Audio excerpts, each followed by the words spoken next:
লোকজন আসলে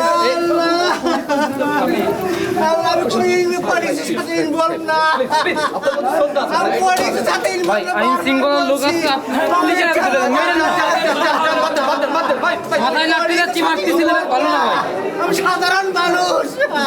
আপনাদের যদি মনে হয় তাহলে পুলিশের হাতে ধরে দেন, মারামারি করেন না। আমি মেরুদণ্ড অপারেশনের রোগী, আবার অপারেশন হয়েছে মেরুদণ্ড। আমার গোড়া নিয়ে সেন্সেশন কম, ফ্রন্ট ফুট সেন্সেশন কম। আচ্ছা ভাই,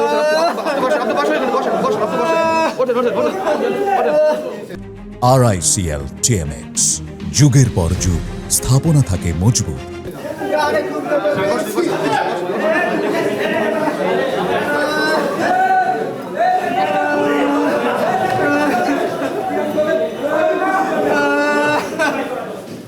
আমি সাধারণ মানুষ, আমি কেন মারা? কি বলতে চাচ্ছেন? কি হয়েছিল সেটা বলেন। কি হয়েছে? আমি কোনো অন্যায় করিনি। আমি আমি একটা ইন্স্যুরেন্স কোম্পানিতে চাকরি করি, prime insurance company executive vice president হিসাবে আছি। আমার অফিস হলো হাতিরপুল ইস্টার্ন প্লাজা। আমি এখানে আমার ক্লায়েন্ট আছে আমার BMA ভবনে, রুজদা এন্টারপ্রাইজ। আমি ওখানে গিয়েছিলাম, যাওয়ার পর এখান থেকে আমি মাঝে মধ্যে হাঁটি। আমার যেহেতু কোমরের সমস্যা, রিক্সায় উঠলে ঝাঁকি লাগে, এই জন্য মাঝে মধ্যে হাঁটি। আমার ডায়াবেটিস আছে, হাঁটার দরকার আছে। এখানে যাওয়ার পথে দেখি এখানে হট্টগোল হয়েছে, কী হচ্ছে দেখার একটা আগ্রহ। ঢুকে দেখি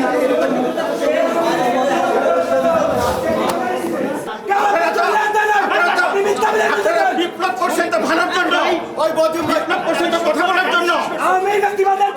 আমি ফ্যাসিবাদ না, আমি ফ্যাসিবাদ না, আমি শিক্ষক, আমি আওয়ামী ফ্যাসিবাদ না, আমি সব দলের ইয়েতেই চাই। আপনি আমাকে গায়ে হাত দিচ্ছেন,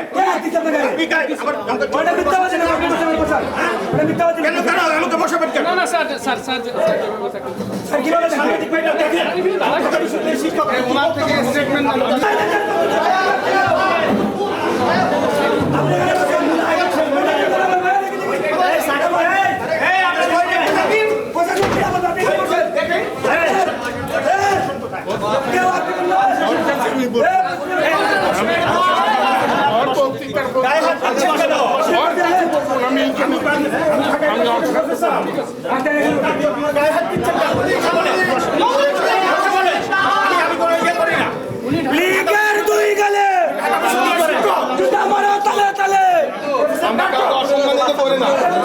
বাংলাদেশের সে যে দল অসম্মানিত করে না, আপনাদের মধ্যে এই ধরনের কোন বিন্দু মাত্র কোনো মানবতা বলছিল না আপনাদের। আমরা সম্মান দিতে জানি।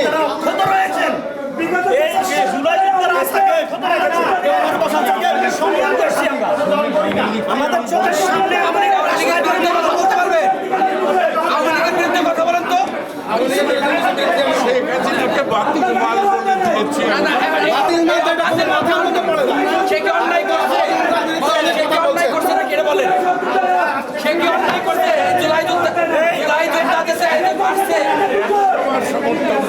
আর